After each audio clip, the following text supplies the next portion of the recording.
welcome to another episode of What's the Story? Hash Brown Glory with me, Tom Bauer, and him, Lee. Oh, yeah. Why don't you call yourself your second name? Why? People don't want to know my second name. Why do people want to know Lee Harding? Well, you've got a low opinion of yourself then. I think everyone needs to know I'm called Thomas Bauer. My name's Lee. Harding. Nice to meet you. Oh, it's been a fun old few weeks, hasn't it? Yeah. We've had Mother's Day in the middle of it. We've had stuff going on. Life of an entrepreneur, restaurateurs is Yeah. it's tough. It's tough. It is tough. It is tough. Been there, not. Loads of stuff like that, but we're good.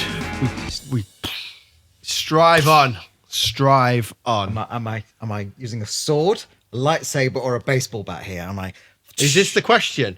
No. Lightsaber. 100%. That motion there was a lightsaber. Lightsaber. Lightsaber. It's not a lightsaber. It's a lightsaber. Is it? Yep. Fucking hell. Just to be telling you. Star Wars geek. Yep. Well, I know that much.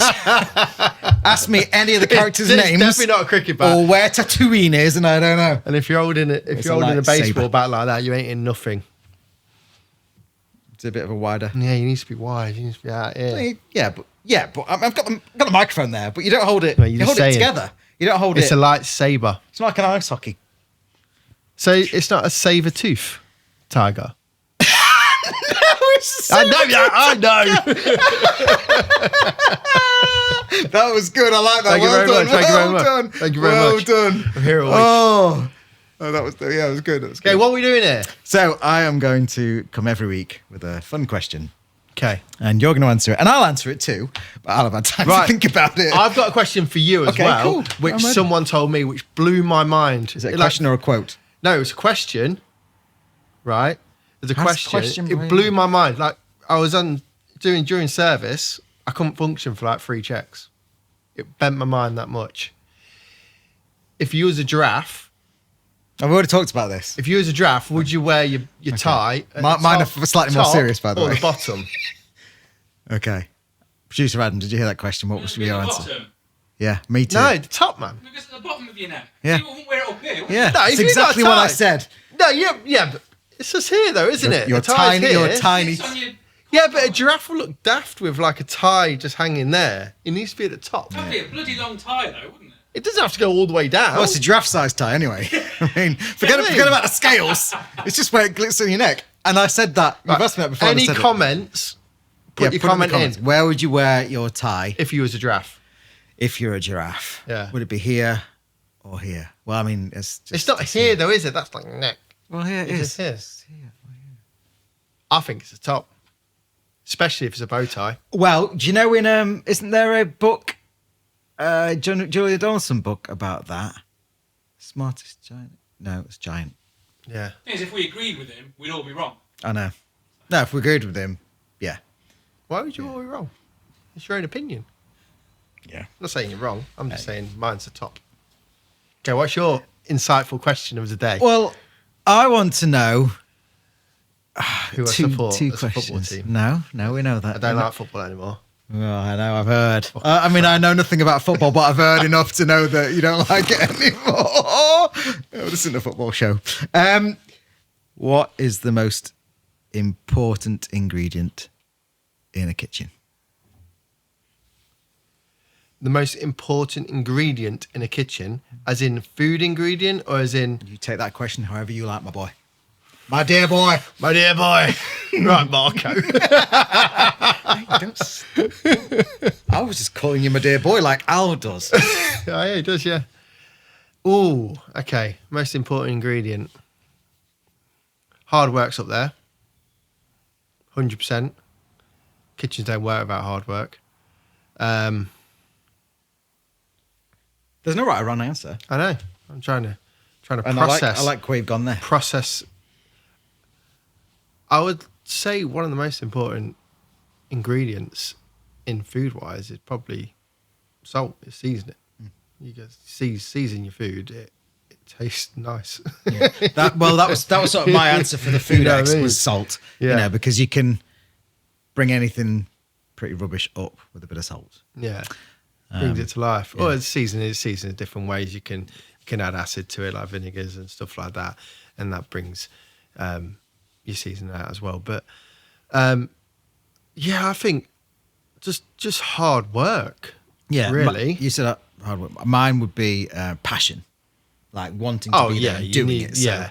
And they're kind of intertwined, which is interesting that we landed on the same sort of things. Yeah, I say you need to want to do it in a kitchen. Yeah. When you're kind of swimming, you're underwater. you need to want to produce the good food that you want to produce. Totally. Because you ain't getting out there if you don't. No. You're not swimming home. No. Yeah. You're bathing in your poo poo. Are you? Up shit creek without a paddle. Who we got today? I'm just paddling in shit.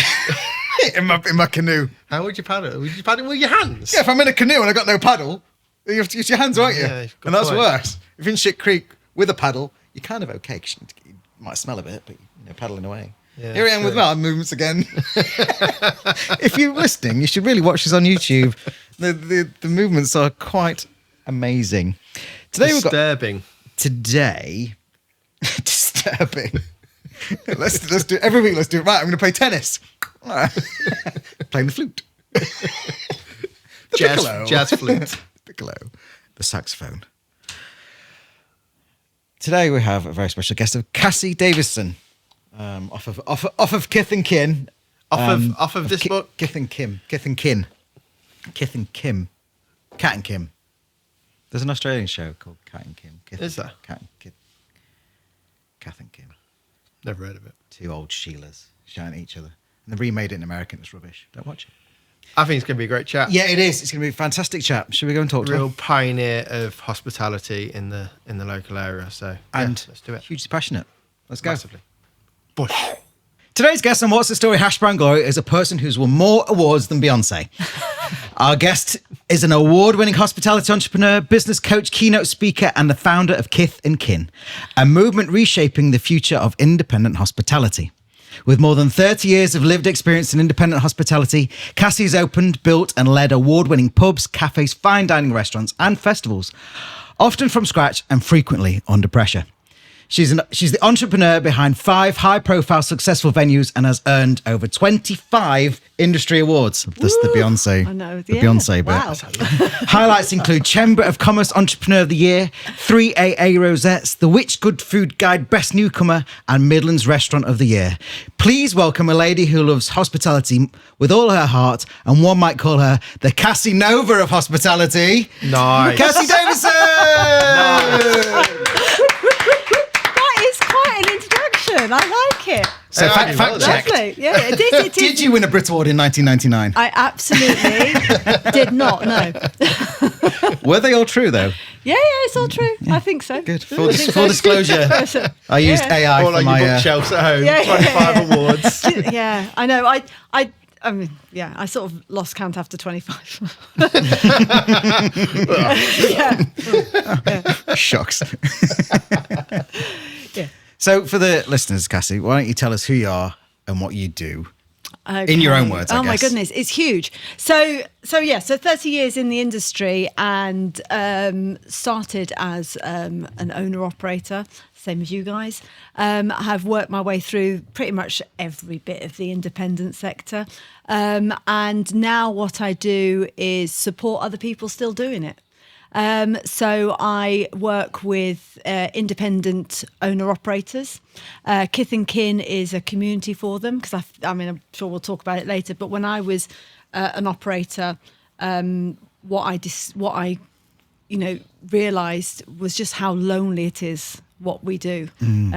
We're public facing. We're right, with people all the time, all day, every day. But actually, the weight of the decisions and the complexity of our businesses is really quite unique. And that actually creates quite a lot of loneliness in there, trying to hold everything else together.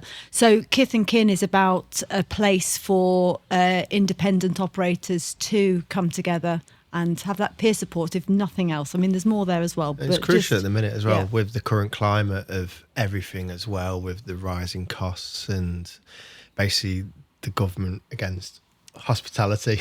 Yeah. You know what I mean? Yeah, and you're right. I mean, hospitality has always been in crisis. I mean, because Yeah. you know, way I would back, say there's always yeah. a fire to fight. Yeah, I mean, way back when. I mean, you know, the smoking ban was the death of us. You know, I was running my venues then, but now it really is we're in a really fast-paced environment in any case. But actually, since 2020, the world has just sped up. It's just getting faster and faster, and change is agree. happening. Just even culturally, the way our customers are behaving is changing. The way our teams behave, what people expect from their employers is changing. But also just technology. Even what we're using in the industry is changing all the time. But also how our customers and people culturally we're altering. You know, and just that pace of change creates an uncertainty on its own, never mind things, you know, like the economy and all of those things. So you've got so much happening all at once that it's just very, very fast. And and so having a space where operators can come together and be able to just even have those conversations and have those conversations where they know that everyone else in the room understands. Yeah. Because that's the thing. I mean, I always ran my businesses and had family and friends around and supporters and mentors. But actually, at the end of the day, you're still the one making all those hard decisions. And actually, the people around you don't necessarily understand the detail, and they don't necessarily understand why you care about it so much either, or why you're taking on so much. Yeah, so that's what Kith and Kiln's all about. And then also my book, Standout Hospitality, which is all of that. So it's written for owner operators in particular. Although actually anybody that's interested in hospitality, I think will get something out of it. Yeah, I'd agree. Because it's a story about, it's not a story, but it is the story that goes through. It is about actually what makes hospitality so special, and why we love it so much. As operators, but also customers, and then a guidance on what it is that does make a hospitality a business stand out. And so yes, we're in a situation where there's no help coming. Let's face it. Nobody's going to come and rescue hospitality. No. So Rachel Thieves is still just the bad one. No. So you heard that? I was talking about you. Yeah, you. She tunes in every week. Does she? She does. Yeah. Oh, brilliant. So we're not going to get rescued. And so actually, what is it that those businesses that are thriving still, even in these difficult circumstances, what is it that they're doing that really makes a difference? And I didn't want it to be a list of tools, because we can all Google that. It was really much more about, actually, these are my observations from doing it myself. So knowing what makes a difference, but also seeing what other people are doing and what those businesses are really standing out. What are those key things that are going on there? So if we just talk about Kith and Kiln for a moment, and we probably could go way back, but we'll go there. Is it a Facebook group? Is it an online community? Is it are there meetups? Is it phone calls? Like, how do you bring these people together? Okay, so it's this is really it's not complicated, because it's nothing more than actually a space like a Facebook group, I guess, for people to just come and join and be part of. And there's nothing expected of anyone that joins, except for we don't not unlike a Facebook group, it doesn't turn into a moaning session about this is terrible. It's much more about that positive, like, actually, what can we do? How can we support each other? Let's share information. And one of the things that came out of lockdown was, with this technology and this sudden moment in time where everyone went online and started talking to each other online, actually suddenly Zoom calls became quite normal. Yeah. And so actually, rather than it having to be local, where in hospitality, it's a bunch of really hospitality and independent, particular entrepreneurial, creative, innovative people who are very generous and wanting to share with each other. But on the other hand, it's a very competitive industry. So it's very difficult to go to your next door neighbour and say, hey, how are you doing? How are you doing that? What's going on there? And share that information. because you do have to keep some of it to yourself. Whereas when you can go online and you can talk from someone from Cornwall talking to someone in Wales and Leicester and Scotland, then actually sharing information is really easy. It's a great opportunity if anyone has the time to go and actually speak to someone, a non-compete or someone within the exactly same sector, but in a non-compete area and discuss, be honest about numbers and just everything, and how you do things and share things that win so that you can bring them back to your community and use them and hopefully thrive. Yeah. It's just sharing knowledge at the end of the day, isn't it? It's just helping each other out in the industry we're in. It's just like, if you've got something good or you see something that inspires you, like, just speak about it and just... We're quite, I feel, we've got a really good relationship with the people in the local area in terms of independent operators, wouldn't you agree? Yeah, and, definitely. they've come to us and we've gone to them and asked questions as well, which is fantastic. But I can understand why people might get a little bit competitive about it. I think at the end of the day, we want everyone to be busy. Absolutely. There's hundreds, thousands of people in like Charnwood. We want everyone to be busy.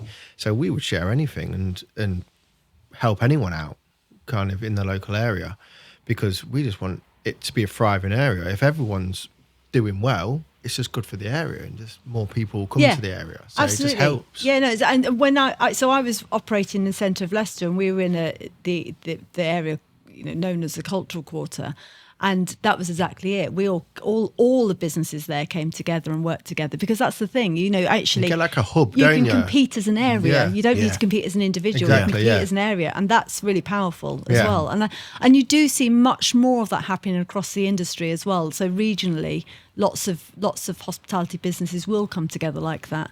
The cluster. Yeah. And it's really powerful, because then your customer is looking for places to go. So when they're looking for, you go, okay, well, we'll go out there because we know if we go there, then there's also next door and the one after and the one after that. And there's a hub of places we can go to. You're bringing up the area as a whole rather than just like that one place. That's definitely what's happened down Yeah, here. 100%. This is a great example of like one place, two place, three place, four, Yeah. We've got a really cool antique shop at the end of the road now, the Curious Magpie. It's wicked in there. And it's just like cool businesses will actually go, you know what, I might actually go across the road just because there's loads of people around now. And you attract other businesses like you as well. It's like, so, I'm grown up in Leicester, so obviously known Mount Sorrel, but who would have thought Mount Sorrel was the sort of like foodie hub and the place to go? You'd never expect that's where it would be. But it's like, even... It takes two pioneers to start that. Just to be clear. No, I know. But my experience, my first place that I opened in Leicester in 2000 was in what it became known as the West End of Leicester. And when we opened, there was one bar. And we opened, and within 2 years, there's like 20 venues there. Yeah, and I mean, of course, it was me entirely. And and the house. I put my flag down. Yeah, we went there, and the house prices went from when we moved in, you could buy a terrace house there for 20 grand, and but within 3 years they were all over 100. I mean, again, it's because there was a cool bar at the end of the road. And I mean, why else? Why else would you? But it's just how. But that's how these. But people want to be around these things, and it's also that argument about the value of hospitality is never ending. I can list hundreds of things, but one of it is about regeneration and how areas form identity and stuff, and hospitality businesses become anchors in that space. And my passion is obviously independent. It's absolutely the independent bit of the sector that does that. It's not the chains. It's the independence and the because they bring personality and character, which is quite often the personality and character of the operators and the owners. Yeah. I'm going to jump ahead there. So this is a question for later, but it feels right to talk a question now. What would you talk about? Like I don't know. I would call it like the power of one. I think you might have even used that phrase, but in the book of like how to make your things stand out. So how do you, because you help and consult and guide people, how do you get them to like, here's just AN Cafe. How do you find that thing that is going to pull them out of it to become their power of one? Like what's the strategy to get there? So and this is always the case whenever I work with a venue, and but also you can see it when you walk into a place as a customer. You can see whether this work has been done, and this is the thing that makes the biggest difference. If the owner operator knows why they do it, it transforms everything. It is the seed that everything else comes from. And I think I talk about it in the book. I know I talk about it in the book. I don't know why I said think. I've read it so many times. I know I talk about it in the book. But this ripple effect, that everything starts with the owner operator and their why, and everything else ripples out from that. But that, the places that sort of flounder a little bit or get a little bit lost, they get a little bit distracted because you're surrounded by noise. So you've got people, will know. Chasing. Yeah, people things. always come in and say, oh, you should do this. Oh, you should do that. Why don't you do this? Oh, you know what? The place down the road does this. Why don't you do this?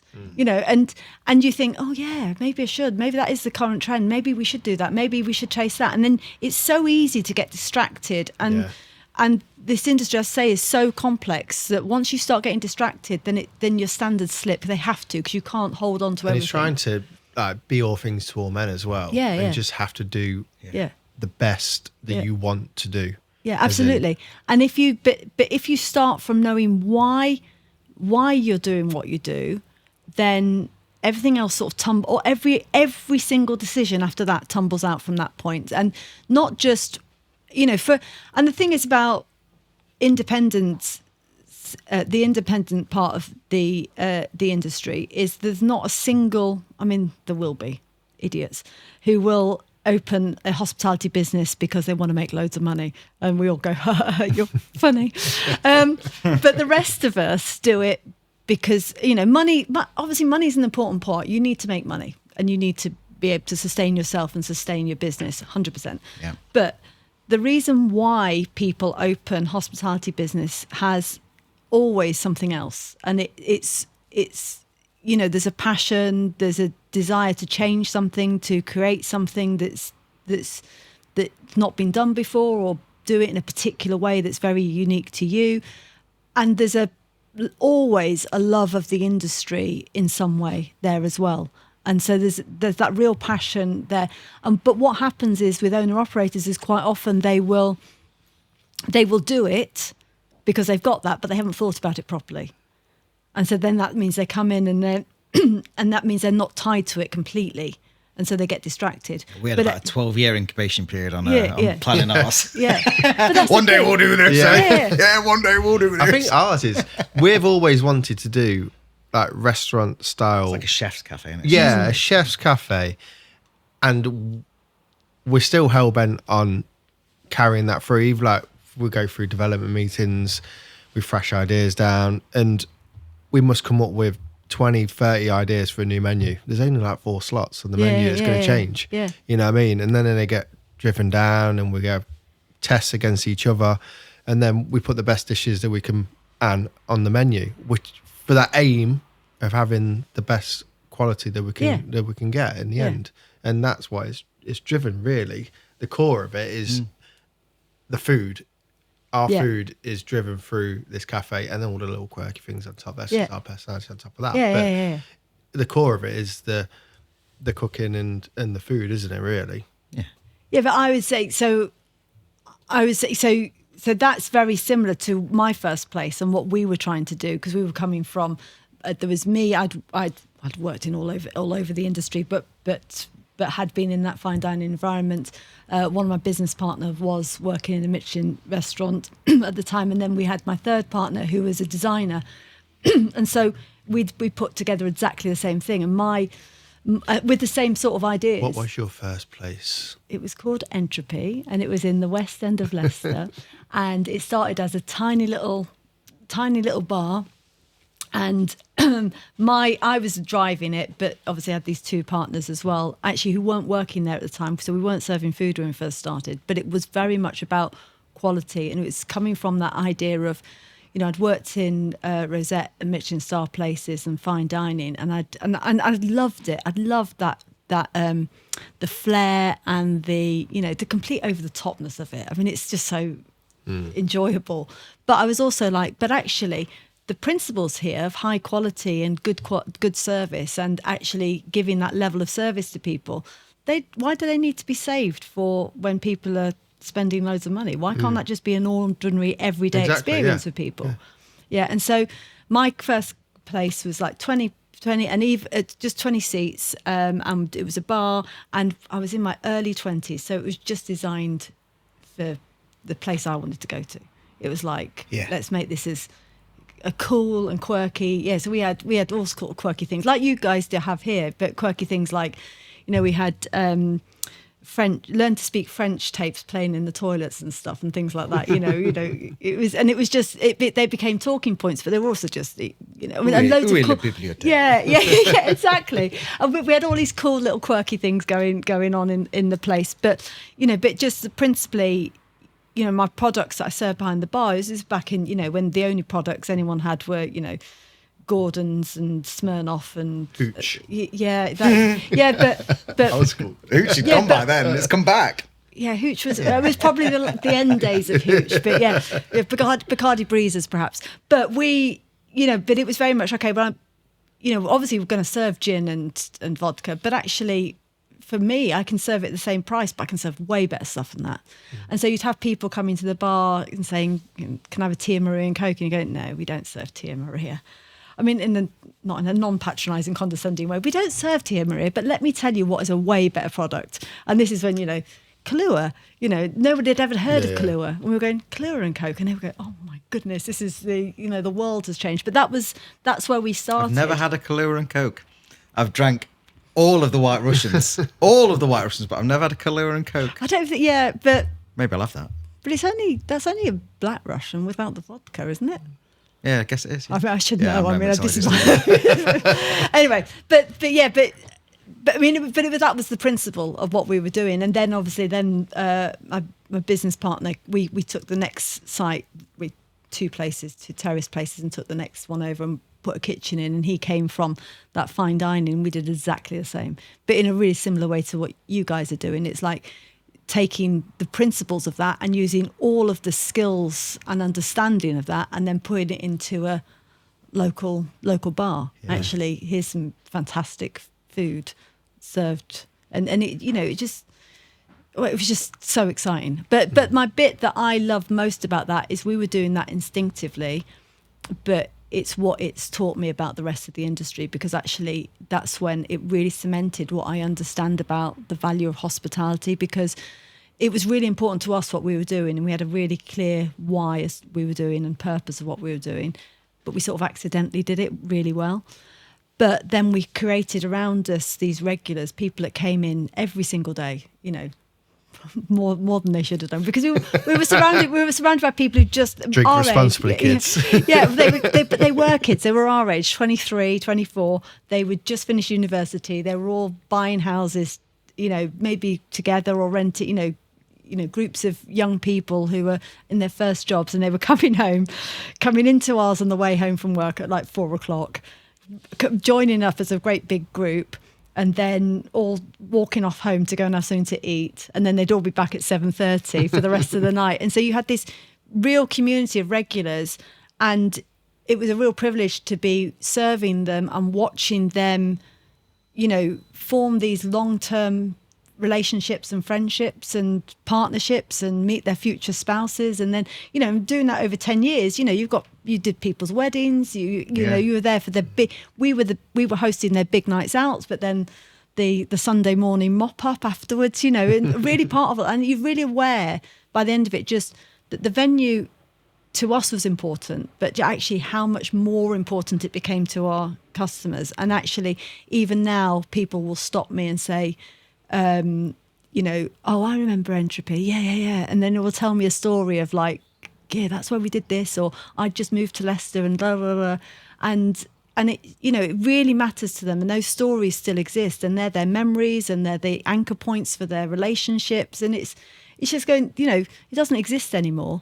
And, I walked away 15 years ago and it doesn't exist anymore, but it's still really, really important to people. And that's the absolute power and beauty of hospitality. We've felt a little bit of that with the fire, haven't we? That it's people's go-to. People come in on a Sunday morning for their breakfast or after work or during work, and it's like they've missed that kind of thing. And it's like we've felt that a little bit. And they've all come back, by the way. Yeah. It's worth noting. Of course.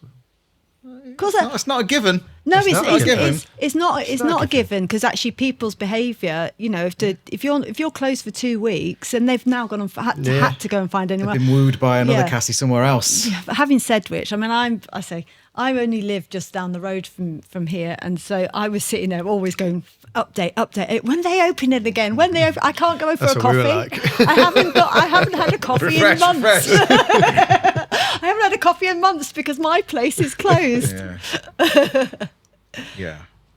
It felt great the regulars coming back and seeing them, and just going back to your stories there. We've seen like pregnancies and babies and toddlers now, and we're seeing families grow in front of us, and it's really sweet to see. Yeah. And they bring them, and then sure enough, they'll call me Uncle Tom, and we'll I'll be their godfather. You have got 17 godchildren now, haven't you? All the regulars. Yeah. I have them all on direct like Amazon, so I can just buy them presents and send them without actually paying for postage. It's yeah. What can I say? I'm really likable. I'm just my shoulder doing that. Been stung by a bee and bust my shoulder. It wasn't up. a bee, it was a wasp. A wasp. And you killed it. You told me to kill it. I wasn't going to kill it. You were meant to kill it. Just watch it crawl. Just crawl back. Well, I mean, I don't know where to go from that. There was a good sprawler. I feel like it's. What would you say, like, that small businesses, small hospitality business or independents, anyway, don't have to be small specifically, can do that large corporates can't? Well, I mean, that goes back to what I was saying before, that because independents are driven by purpose automatically. So great corporates do whole days. So corporates are set up because somebody needs to make money or wants to make money and can do it this way, and they fund it and blah, blah. And then they have to bring the whole of the senior leadership together for a week, maybe a month, to try and work out what their purpose is. To work it out. Yeah, to work it out. They have to sit around a table. Retrospectively. They have to bring in the consultants and say, what are we here for? What are we about?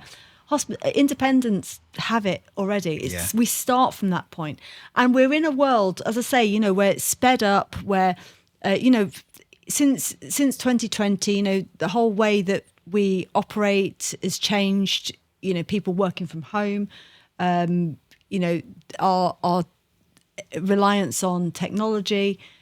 So actually, and just as we're not as connected as we used to be.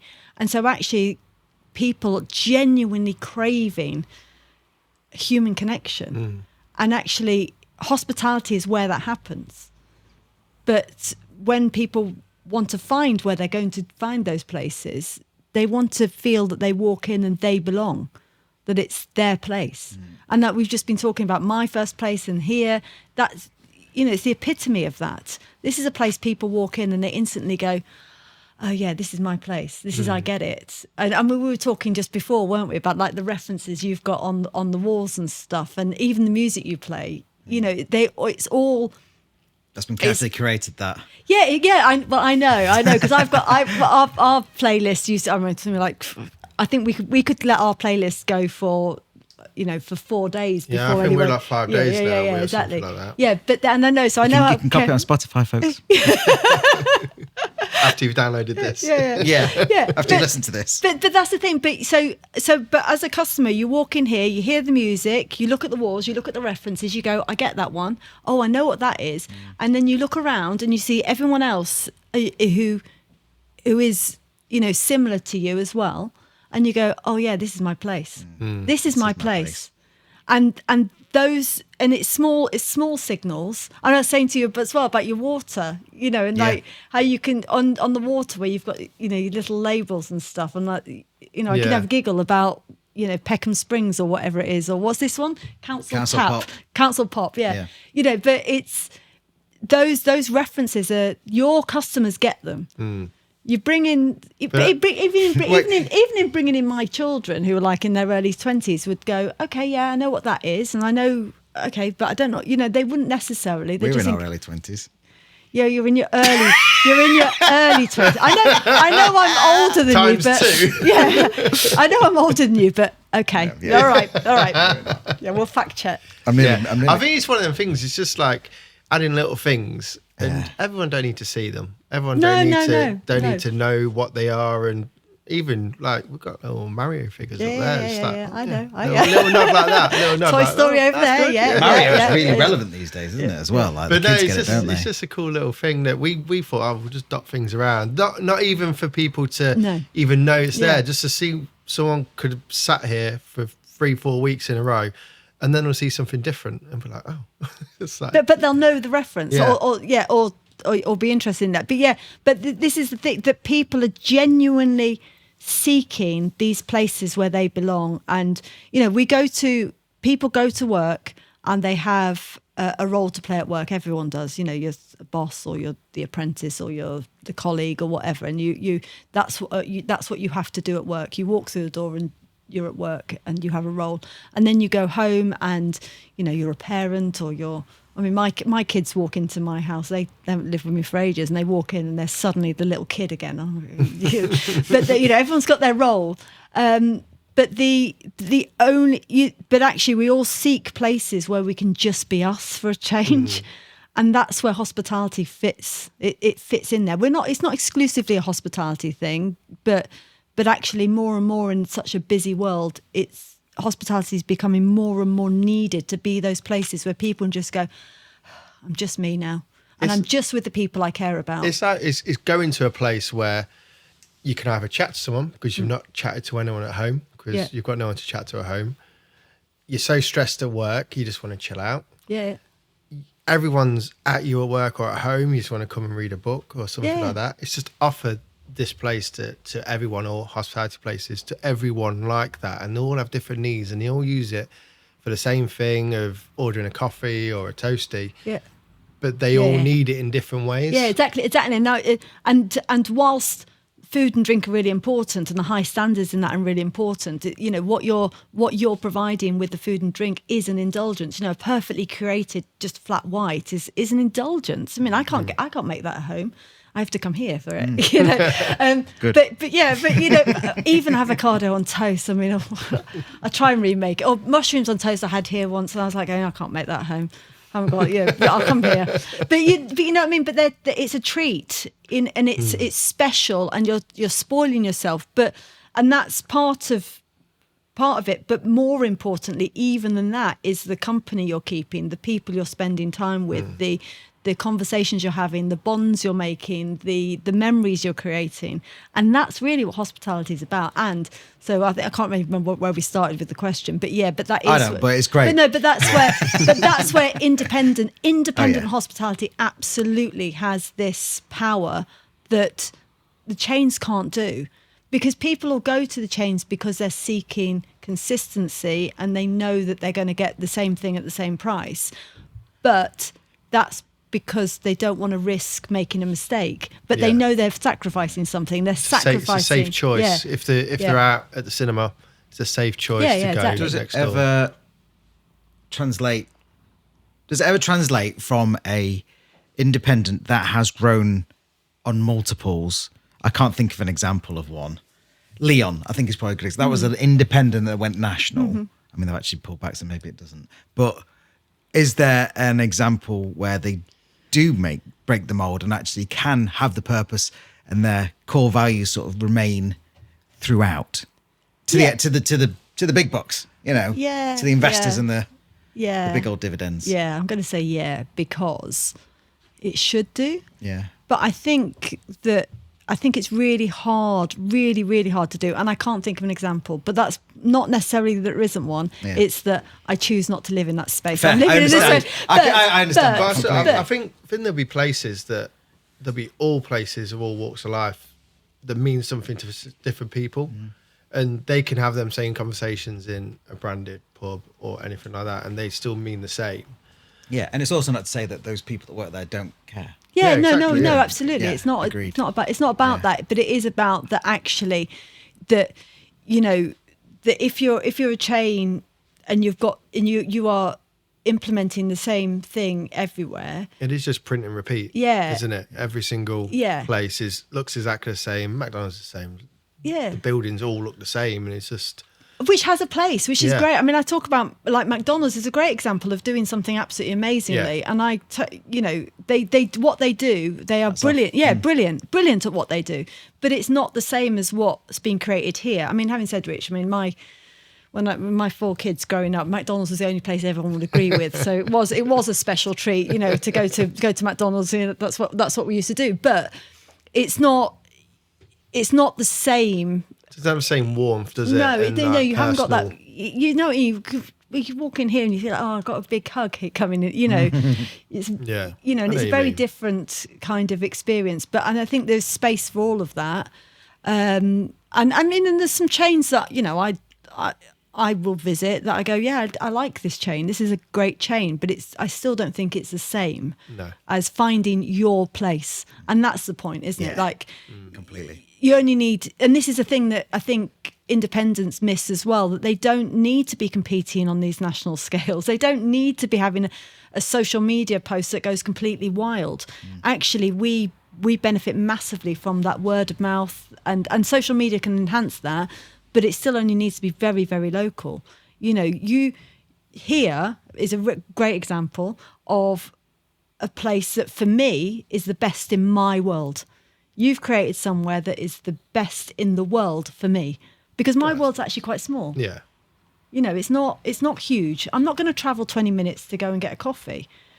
So you've got a 20-minute radius, and I've also got a set of values that are different to other people, or a set of cultural references that are different to other people. So in my world, this is the best place. And that's for any hospitality to business to be able to create that is reasonably straightforward. I mean, it's not straightforward because we're going to, hospitality is hugely complicated, but it's an ambition that is you can realise you can be the best in the world for your customers. Yeah.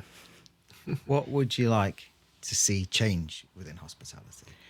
Within hospitality, this is part of my mission, is absolutely that I want people to see independent hospitality as not the same as the rest of hospitality, and I had to do this piece of work with De Montfort University recently, and so I had to go and check my facts about how the splits of independent hospitality to the rest of hospitality. And so we all walk into city centres, and every single city centre has become just homogenous, isn't it? Every single city centre is absolutely full of all the same chains selling exactly the same thing. And you can be anywhere. You don't know where you are anymore. So that's what people think hospitality is. And actually the industry thinks it is as well. You go to an industry conference and you're being spoken to by the CEOs of some great big chain and being told, this is how we're doing our marketing this year. This is what we see the trends are this year. And you're sitting there as an independent going, yeah, but that's not necessarily my experience. So this stat, I went and checked it, and it was House of Commons report from last year about the state of hospitality. 99.6% of this industry is SMEs. 99.6. 99.6. What? So when you walk down a high street and you see chain after chain, that's only 0.4% of the industry. Well, where the hell is everyone hanging out then? In Mount Sorrel, obviously. but the point is that the industry is not corporate. It is SMEs. And then if you take even you take the M out of it and just make it small and medium, it's still small and micro. It's still which is 50 employees and less. It's still 97.7%. Jesus. So it's massively an independent sector. So why are they treating us like shit? I'm just going to pause. Go on, Kia. I can tell you, but you know what? You're going to probably have to give me 2 hours to tell you, because it's not. I'm not saying I'm sympathetic to the government. I'm just sympathetic to actually why people misunderstand this industry, because it is really complex, and the big voices are coming from that 0.4%, and that is a corporate mindset, and it's a corporate mindset, and you've got a CEO of a company that's never run one of these small businesses, never understood the complexities of what we're doing, talks about will, in the nicest possible way, lecture us about how we should scale, when actually, should we scale? Why should we scale? What is the purpose of scaling? Yeah. Why are we scaling? It's not always the answer. We've got good businesses already. Or how we should do our social media. And you're going, but I don't have a national audience. And I certainly don't have a department to do it. Or what I used to love this, when they'd come in and you'd have these workshops on how to implement great culture in your business. And you go, yeah, great. Okay, I'm really on board with this. Yes, I understand now how to look after my team and go back and implement this culture. And then you'd walk in through the door and you go, someone's forgotten to order lemons. Okay. And now the till's not talking to the kitchen. Okay. And the toilet's blocked, by the way. And You described that really well in your book. I got to say, you're like, you're like the puppeteer, you're you're going, literally stirring 17 pots. Like, oh shit, I've actually got to talk to the crowd or go and do some marketing. Yeah, and then as we were saying, and then the customer wants to talk to you for an hour, and you're going, I've really got to go. I'm sure you feel like that, but that I feel like that toilet every blocked time over I walk here, in. and it's like, how are you writing this? We've got to do this. You've got to put the numbers on the tables. I'm like, I actually just need. I need a day where I just do my own job. I know, but what you actually came in to do that day was to come in and implement a culture. Yeah. I was going to implement that culture that so-and-so told me all about. And all it was I had to do this. So I think that the narrative around hospitality is really unhelpful for SMEs. I think that we feel that we're failing all the time because the narrative is, well, you should do this, or you could do this, you could do this. But as actual fact, I think there's such a magic and power in independent hospitality that a lot of people are missing. As well, we give like great careers for a lot of people, but also with the base of a lot of other people start off their career as well in different ventures or wherever they go. They learn a lot of basics, even like washing pots. If you can wash pots on a busy Mother's Day in an independent, you can do anything. You can pretty much go and do it. If you want and you're keen enough to earn money by washing pots, and on a busy Mother's Day, you've got the mentality to go into any walk of life and smash whatever you absolutely do. and respect the system that you're working in as well, because and I talk about that in the book, that pot washer role in pretty much any hospitality business is the most important of everyone. 100%. If they can't do it, then the whole thing goes it just falls apart. I'll say it, tits up. Yeah. I was going to be ruder still. No, I know. I'm sick. So it's obviously I've 30 years in hospitality. The way I speak is not how I speak publicly. I have to check myself. No, you can't talk like that. You're not in the kitchen. But you're totally right. And I mean, and I talk about it in the book. I had a colleague who had a design agency, and he'd employed like an 18-year-old to work for them who'd created a YouTube channel of over 1 million subscribers, right? So he knew she was absolutely right for the job, but she was 18 and she hadn't learnt the people skills that he needed her to do, because he needed her in her job that he was training her to do was be able to walk into a room of business people and network, and she just didn't have those skills at all. And he thought, I can't teach these skills. So he said, right, for the next 6 months, I'm going to pay you to take a Saturday job in a pub, because that's where you'll learn all of that. Yeah. Because you have to. Yeah. Yeah. I mean, my kids don't believe me, but I am excruciatingly shy. And what changed that was me getting a job behind a bar, because you learn the role that you're playing, and then you learn how to do that, and you learn how to do that really, really well, and then that gives you the scaffolding to be able to have normal conversations with normal humans, I guess. Yeah, it's good base grounding, isn't it? Just for life in general. Yeah. If we move into the book, at what point did you go, right, I've got to just write this down, get this all out there? I think because in my career, for sort of the last half of my career, I had been doing a lot of consultancy work with other people who were setting up or were running their places, and obviously been really involved in the industry, just seeing the same patterns over and over again. and it's exactly that, and also saying, okay, what is the thing that would have made the biggest difference to me?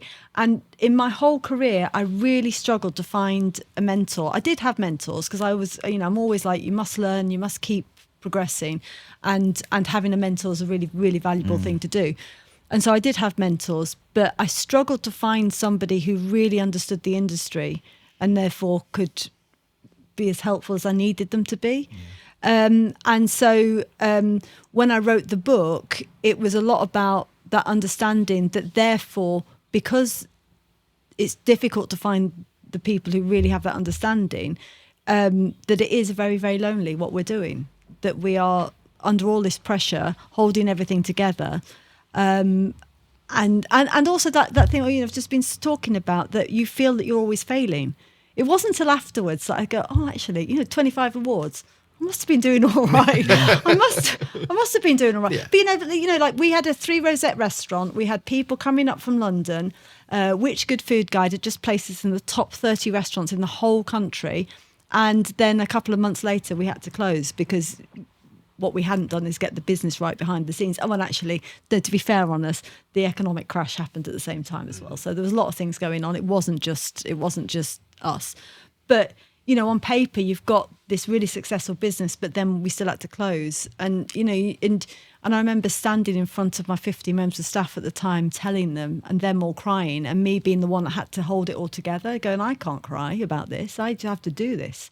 I have to make this really difficult decision. I have to persuade our shareholders that that's the right thing to do.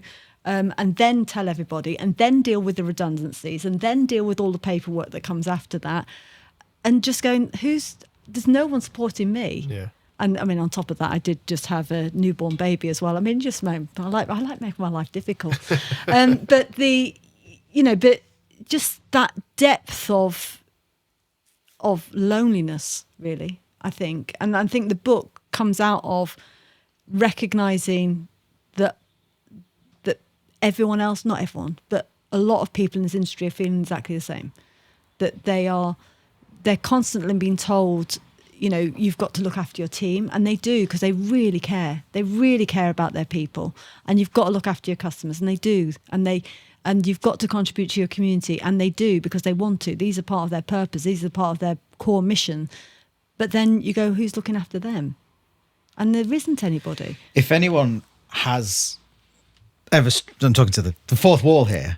If anyone has ever struggled to find not their why, but how they're going to go about it, I would recommend the book, because I feel like there's actually a page where it's all about your values and your mission and basically splitting it out. And we've done it, so we're there. Yeah. But the way you write it, I think is very helpful. Yeah. So I'd recommend just to go and get the copy for that, because it's quite succinct and clear. This is what you do. Yeah. Think about that. And you don't just rush into it. No. You have to think about it. We took 2 years over it before we got it right. Yeah. We knew it's always in there. It's always in there, but writing it down makes it a little bit, we had 12 years or 14 years total. But you get my drift. Yeah. There's writing it down into a place is something really special. And I think everyone should, but that goes in any sector as well, right? No, absolutely. It's not specifically for hospitality. That's the thing, that everything in the book exists for all SMEs, really. But I could go through because there's 5 pillars in the book of what makes a standout hospitality business, and it starts with high standards, which you guys do in absolute spades. But that's those high. And I'm very careful about high standards. High standards is not about trying to achieve perfection. It's about just being really proud of what you do. And that being really key, but also you achieve that through the simplicity of what you're doing as well, and then obviously niching. You guys, I mean, I said, I don't know how you describe it, but for me, here is your clientele. I understand it as being sort of that whole 90s grit and glamour stuff, that whole rock and roll chefs and Britpop and the art and the culture all coming together in one place. Absolutely. And this well done. Yeah. That's a good paragraph of exactly what we do. I like that. Yeah. But I can feel it and I can see it. It's instant, which means that you've done the work, which is the next bit, which is the defining identity, which is the purpose, values, mission, vision. Because if you hadn't done that, and defining identity, if you hadn't done that, it wouldn't all tie together. But it ties together the second you walk in the room here. And then building belonging, but you know, as you've mentioned before, belonging comes easy after that, because you know the people who get it all congregate together, and then telling stories. I mean, here we are. Yeah. You tell your story so perfectly. I mean, you're a perfect case study of what a thank you. standout hospitality And business that's is. what Story House Bangor is all about as well, as telling the stories. Yeah, and absolutely. Folding our story through it as well, Yeah, and relating 100%. to people's stories. So Yeah, it's a- 100%. that's a good thing. So where can you get the book, Cassie? Where you can get the book? I believe it's in all good booksellers. Is that what you said? All good bookstores, yeah. And some bad ones as well. Probably, because I was going to say I know it's on Amazon, but also if I also have I can do some free downloads, so I can give you. We'll put the link in I'll the bio. give you the Yeah, link. yeah, I'll got give it. you a link for the free download. It's nice, but it's not the same, is it? It's not. I know when I first got the book, Gotta and hold it and they read sent it. me the first copy of it. Which What did was- you feel like when you And I just got did. the I was book? like, You're I like- just kept going, and then I'd leave it on the side and walk past it and go, oh look, a book. That's my book.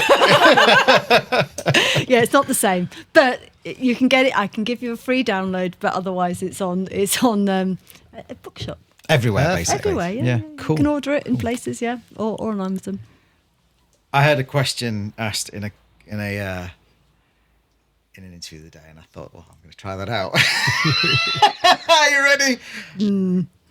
If you were interviewing you, what would you ask you? That's a hard one, isn't it?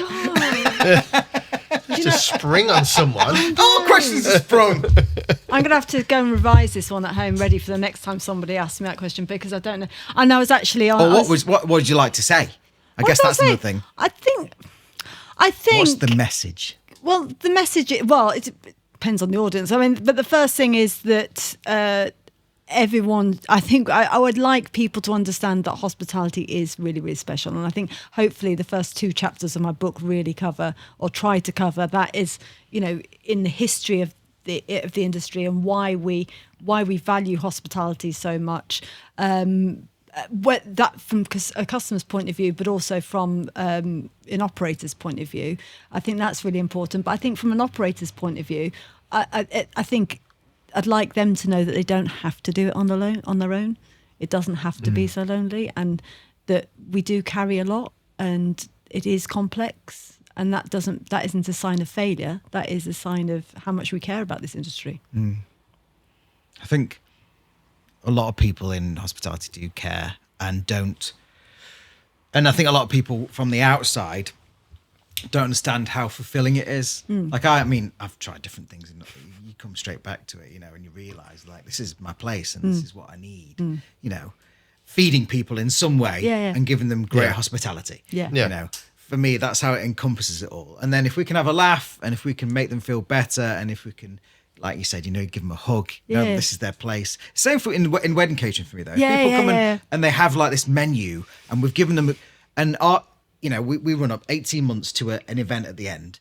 And so often than not, they're too busy to even talk to me because they're getting married. But if they've had that 18 months, if they've had a great time dealing with us, that's great hospitality as well, without even walking into a premises. So the whole thing for me is just about making people. It's creating memories Happy. for people, isn't it? Yeah, absolutely. We're a canvas for that. That's the thing. Our 4 walls are a canvas, and wedding's a perfect example. Is that you know, yeah, of course there's a wedding, but actually that getting that stuff right really matters. Yeah. And what we're doing here, when someone comes, and for all the different reasons that somebody would come for a cafe, you know, they're all more important than, oh, I'm hungry. Yeah. They're way more important than Yeah. that. And we're creating those spaces for them.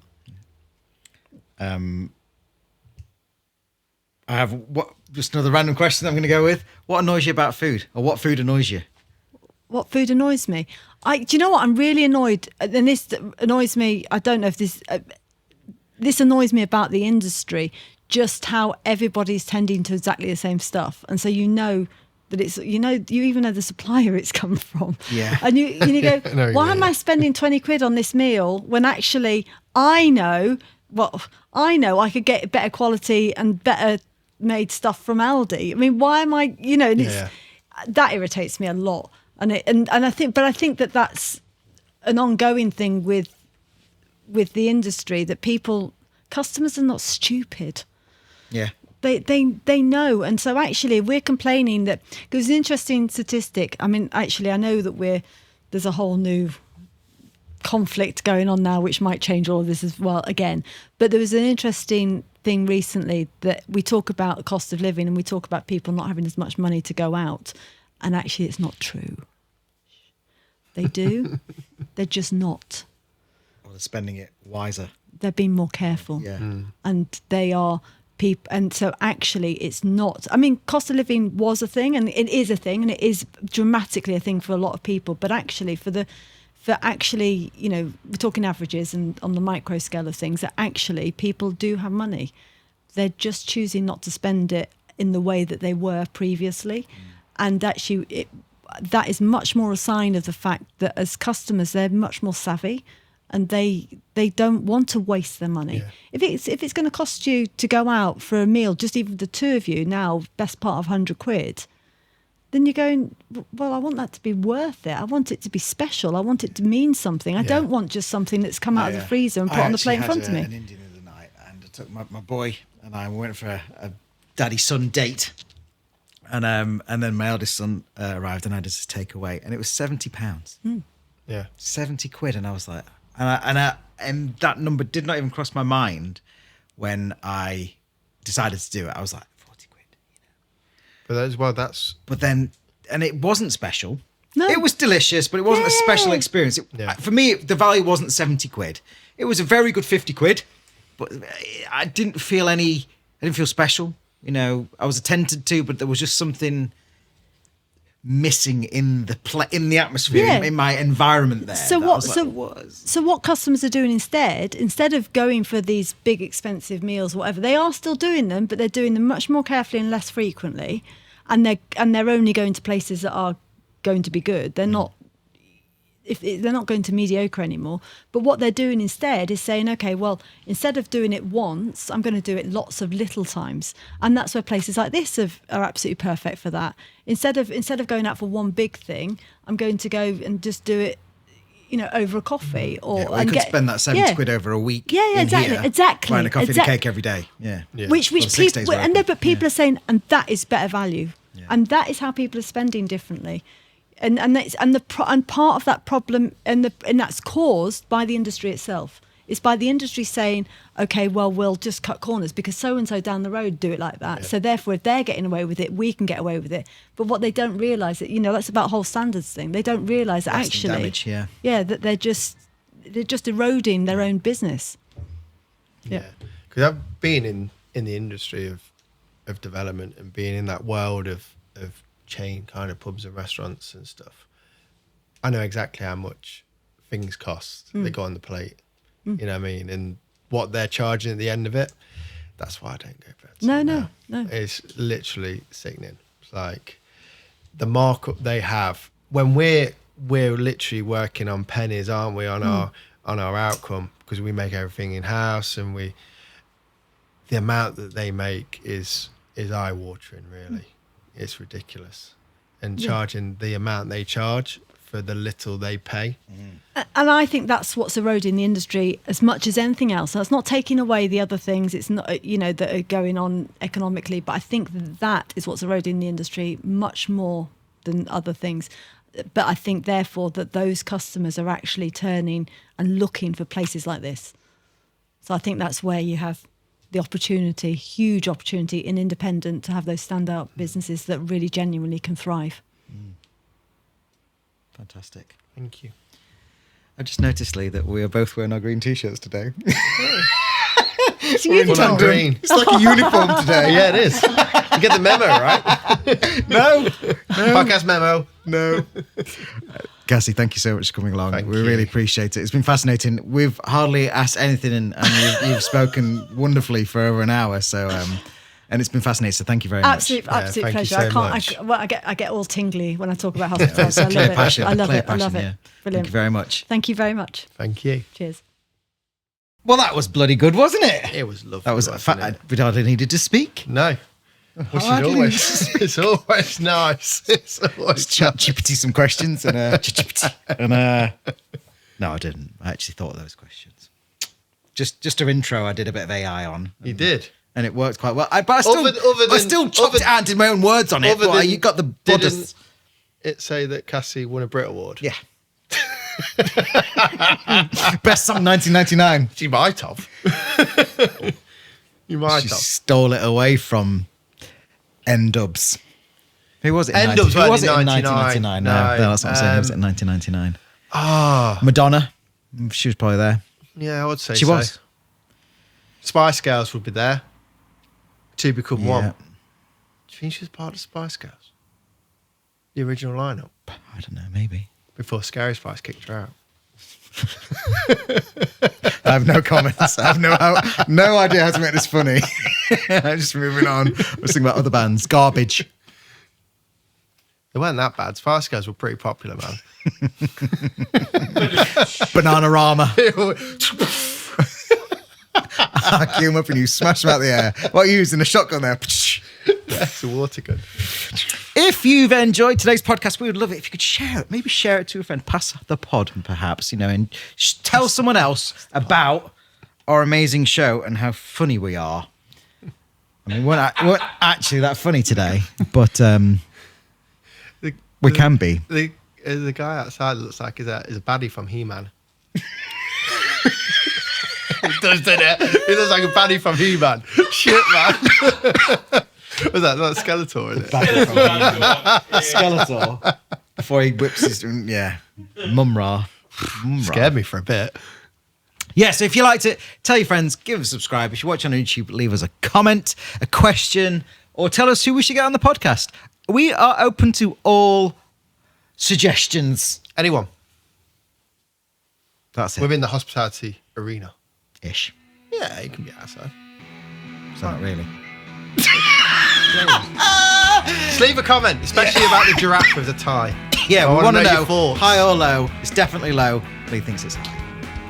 It's not definitely low. Definitely low. That's why the question's there. Definitely low. Let the people answer. I'm going to put a... And I will stand corrected. Like the man in orthopedic I'm going shoes. to put a tie on a giraffe and An actual we're giraffe. going to see where it goes. Yeah, A full-on giraffe? Yeah, full giraffe.